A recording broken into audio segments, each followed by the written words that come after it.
The Houston Rockets finished second in the Western Conference last season. They won 52 regular season games for their defense and rebounding. But after this offseason by Raphael Stone, it looks like they're ready to start contending again. The big offseason move in the NBA was Kevin Durant going to the Rockets in exchange for Jalen Green, Dillon Brooks, and the 10th pick. Now, this trade was awesome for the Rockets for multiple reasons. First of all, Jalen Green was coming off an awful playoffs, and there was no way he was worth that contract. He hasn't improved much over the last few years, so it didn't really make much sense to believe in him long term. Jalen played over 30 minutes in the regular season and playoffs, and he didn't really fit Houston's identity. Jalen Green doesn't provide much defense, rebounding, or size overall to this team. And he didn't make up for it offensively, as he wasn't an efficient scorer or a great playmaker. Houston's half-court offense was overly reliant on Alperen Sengun come playoff time. So it became fairly obvious to everyone that they're going to have to trade for a true star scorer, a true star creator. And upgrading off of Jalen Green, a volume scorer who doesn't really defend or playmake, was the best way to do it. Now the second thing is that Kevin Durant is just a perfect fit for this offense. He allows you to still play through Sengun because he provides off-ball shot making. Now because the Rockets are defensive slanted and they're going to run a lot of bigs and bad spacing on the floor, you want a scorer who wasn't reliant on spacing and is like more of a jump shooter who can score over the top of you. Kevin Durant basically averaged 27 points on 50, 40, 90, essentially on quick jump shot. At this point in his career, Kevin Durant's not much of a driver, and he's more of a quick dribble shoot guy. And the main thing is that Houston doesn't need that much from Kevin Durant. Again, they're going to win games defensively and off of getting more rebounds. Their overall mold last year could have worked if Jalen Green was a consistent volume scorer and was efficient. If Kevin Durant can give you a stable 25 to 27 points a game, a stable and consistent shot making in the half court, which they desperately needed. Even if the Rockets aren't the best shooting team in the league, they'll get so many more possessions that won't matter. And I think for the first time since his Golden State days, Kevin Durant will be able to relax a bit on defense. This Houston team has some of the most insane collection of wing defenders in the NBA, and Kevin Durant is coming off a Phoenix team where he had to play the 5 at times. The hardest buckets to get in the NBA are buckets in the half court, and Houston barely plays in the half court.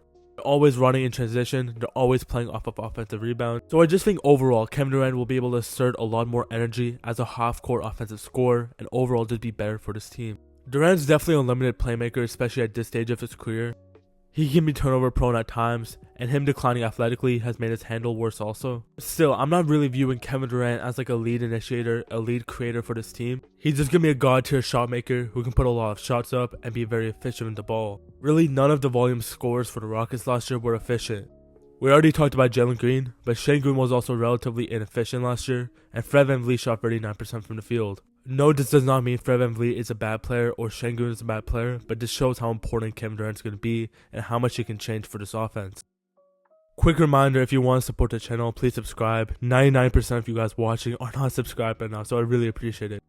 Now, so far this offseason, Houston's already completed 2 very important extensions, Jabari Smith and Fred VanVleet. Now, there's a polarizing response about Fred VanVleet, but I personally think he's a really good player. He's a very stable playmaker and ball handler for the bigs, especially Sengun. And for a team that doesn't have a natural ball handler or point guard, he's very needed in that role. And while he's not an efficient shooter, his volume 3-point shooting definitely brings a new spark to his Rockets offense when needed, and continues putting pressure on teams' defense in the half court. But more importantly, even while he's small, Fred VanVleet's consistently being a good defender by every metric. He's one of the smartest guys in the league defensively, he has a great hands, he has a great center of gravity, and he just doesn't let anyone bully him. Fred was obviously overpaid on his previous contract, which was $40 million a year, but 2 years $50 million seems like a pretty fair price for what he's bringing. You don't extend him for too much or too long to stunt Amen Thompson's development, but I also don't think Amen's ready to play full-time point guard yet, so this gives him a good stopgap. He's also been a huge part of this Houston turnaround this last few years since they signed Ime Udoka, and no matter what, you're bringing back a good rotation player, and that can never go wrong. You can just trade it if it goes all bad.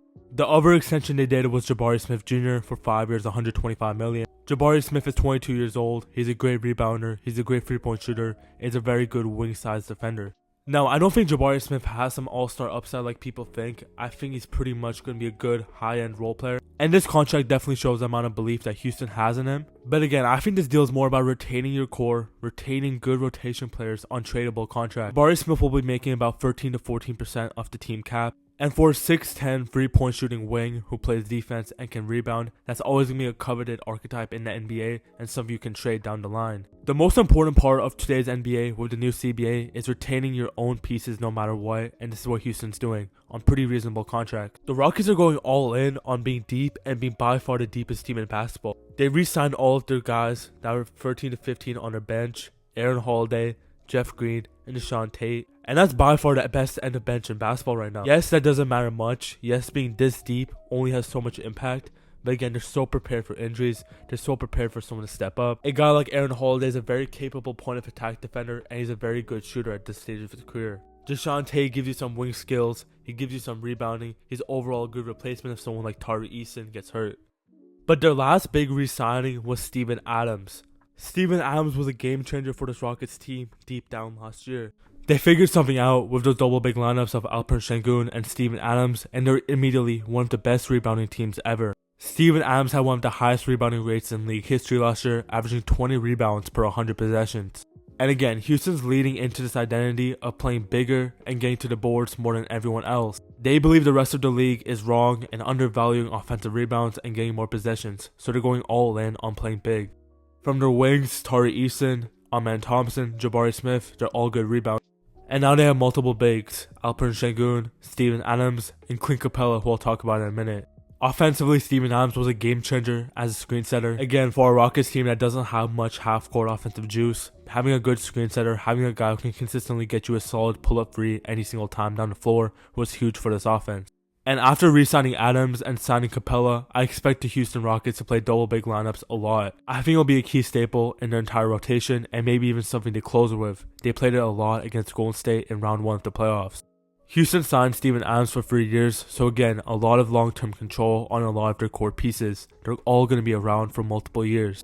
Now, this leads into their key free agency signing of Clint Capela, 3 years, $24 million. And this one I don't really 100% understand. But the more I think about it, it's more like, I have the money to spend, why not get another good rotation player in case Adams or Sengun gets hurt? If you want to play double big, and if you wanted to be a big part of your team, you're going to have multiple options. And again, if you have the money to spend, and if you're already playing a deep team, why not even get deeper and go all in on the strategy? I love the ability by Rafael Stone to go all in and be all aggressive on specific philosophies. Like again, going all in on depth, going all in on offensive rebound. I talked about how insane Steven Adams' rebounding stats are. Clint Capela's are second to him.